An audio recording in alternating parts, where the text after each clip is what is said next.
Épisode 23. La route de la soie.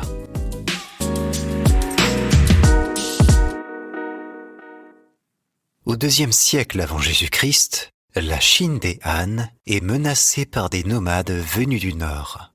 Les Han partent alors chercher des alliés vers l'ouest, jusqu'en Asie centrale, et utilisent la soie comme monnaie d'échange. Au cours du 1er siècle avant Jésus-Christ, elle arrive dans l'Empire romain après avoir tissé un réseau enchevêtré de routes commerciales terrestres et maritimes qui connectent les civilisations chinoises, indiennes, perses, arabes, turques et européennes. Bien que la soie chinoise était l'un des produits les plus prisés, on pouvait trouver sur ces routes des épices, des pierres précieuses, des métaux, des tissus, des céramiques, des livres, des plantes, des animaux et des esclaves. Les marchands et les voyageurs utilisaient principalement des chameaux, des yaks et des chevaux pour transporter les marchandises.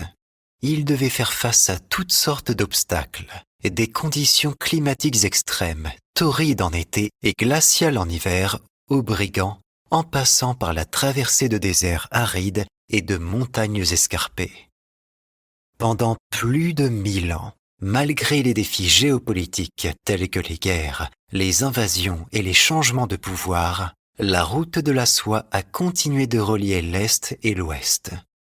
Cependant, la prise de Constantinople par les Ottomans en 1453, qui a bloqué l'accès vers l'Occident, et l'émergence de la production de soie en Italie, ont progressivement réduit son importance. Toujours au XVe siècle, la découverte de nouvelles voies maritimes a rendu possible l'acheminement direct de denrées exotiques comme le thé ou encore la porcelaine, contournant ainsi la nécessité de passer par les terres. Ces éléments conjugués ont progressivement conduit à l'abandon des routes de la soie dans leur ensemble.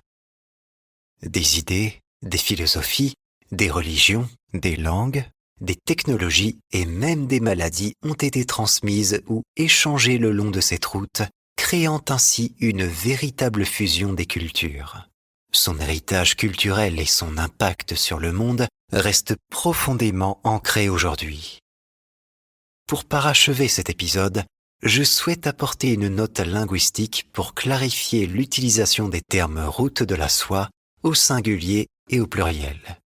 En 1876, c'est le géographe allemand Ferdinand von Richthofen qui a baptisé ces routes Seidenstraße, traduisibles par route de la soie au singulier. Étant donné qu'il ne s'agissait pas d'un itinéraire unique pour aller d'est en ouest, la locution « les routes de la soie » est souvent employée par les historiens, mais le singulier reste plus courant et plus reconnu.